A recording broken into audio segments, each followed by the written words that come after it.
सबसे बड़ा झूठ क्या है पता है? इंडिया में क्राइसिस आ रहा है। दुनिया में जो कठिन हालात बने हैं उनका प्रभाव लंबे समय तक बने रहने की आशंका है। तो सच क्या है? क्राइसिस आधा बाहर से आता है और आधा हम खुद बना देते हैं। पेट्रोल पंप्स पे लाइनें किसने लगाई? सिलेंडर स्टॉक्स किसने किए? टंकी फुल होने के बाद भी रीफिल किसने करवाया? दुश्मन ने या हमने? हम इंडियंस की एक ही प्रॉब्लम है, जब तक पीछे से जोर से कोई धक्का ना मारे हम हिलते ही नहीं है। और अब जो दुनिया में हो रहा है, गल्फ रीजन में टेंशन, स्ट्रेट ऑफ हॉर्मुज के आसपास अनसर्टेनिटी, और ये वही धक्का है। एक साइड पे सरकार कह रही है कि सब कुछ कंट्रोल में है, सप्लाई स्टेबल है, पैनिक की जरूरत ही नहीं है, तो दूसरी साइड पे ग्राउंड रियलिटी क्या है? लाइंस बढ़ रही हैं, लोग स्टॉक कर रहे हैं और मार्केट में डर फैल रहा है। तो आज के वीडियो में हम 3 सिंपल चीजें समझेंगे।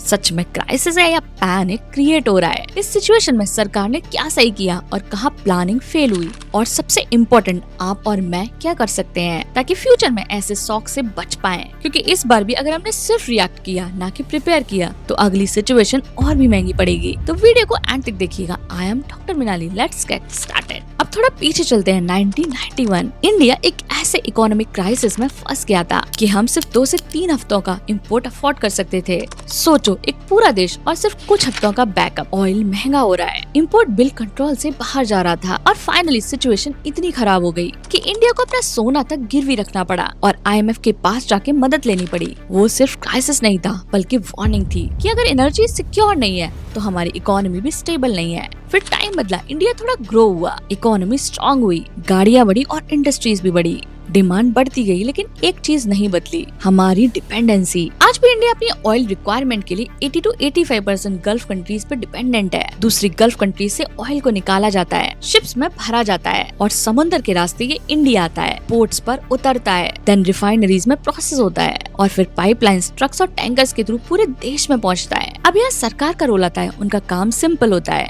देश में फ्यूल की सप्लाई चलती रहे, चाहे वॉर बाहर हो या अंदर। बस इंडिया के अंदर सिस्टम रुकना नहीं चाहिए। तो इसीलिए सरकार क्या करती है? रोज बाहर से ऑयल खरीदा जाता है, देन रिफाइनरीज को दिया जाता है और कंपनीज के थ्रू डिस्ट्रीब्यूट होता है और साथ ही साथ प्राइस को कंट्रोल करने की कोशिश की जाती है ताकि पैनिक ना बढ़े। इसीलिए जब ग्लोबल मार्केट हिलता है तो सरकार के पास सिर्फ 3 ऑप्शंस होते हैं। पहला, महंगा ऑयल खरीदो, दूसरा, या सप्लाई कम होने दो, और तीसरा, या खुद पैसा देकर प्राइस को कंट्रोल करो। लेकिन इसका मतलब ये नहीं कि प्रॉब्लम खत्म हो गई, प्रॉब्लम सिर्फ डिले हो रही है। और इसी डिले के बीच एक और फैक्टर एंटर करता है, पैनिक।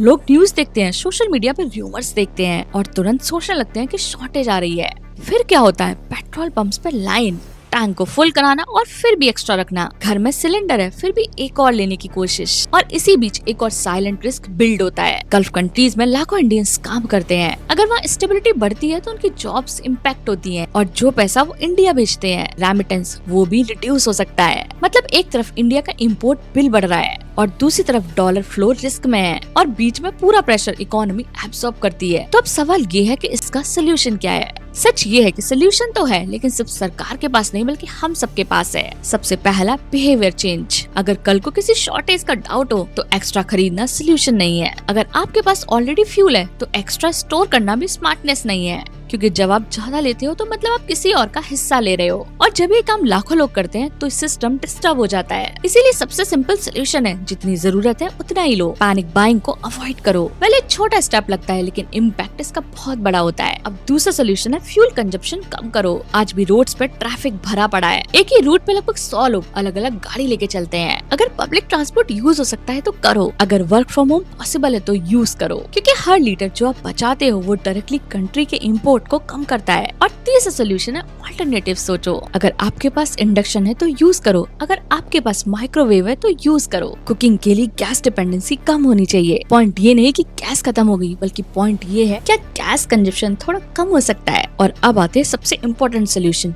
बायोगैस।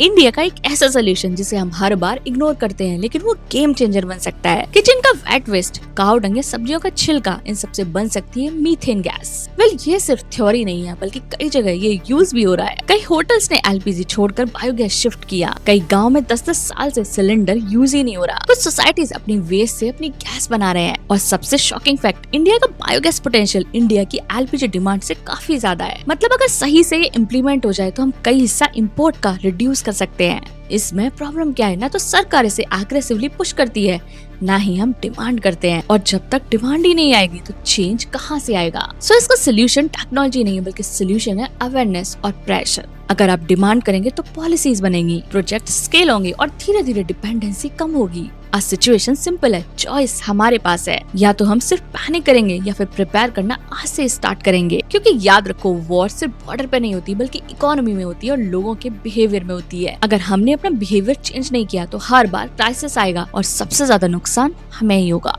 लेकिन अगर हमने आज से प्रिपेयर करना स्टार्ट किया तो नेक्स्ट क्राइसिस इतना डेंजरस नहीं होगा। और शायद एक दिन ऐसा भी आए जब इंडिया की डिपेंडेंसी रिड्यूस हो जाए। अगर आपको लगता है कि ये सब बातें इंपॉर्टेंट है तो इस वीडियो को शेयर करो। चैनल को सब्सक्राइब नहीं किया तो सब्सक्राइब कीजिए। India decode with doctor Binali. Bye bye guys, मिलते हैं नेक्स्ट वीडियो में।